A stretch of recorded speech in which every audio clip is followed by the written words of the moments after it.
Yan po yung Braille na bato na parang barko.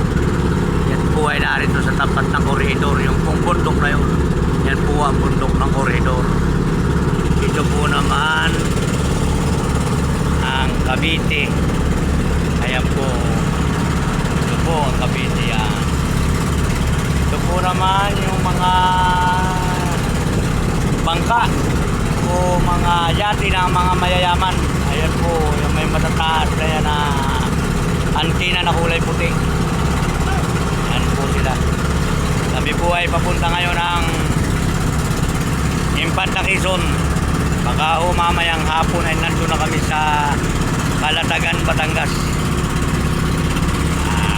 Kita-kita po ulit tayo bukas kung saan na kami ng hapon.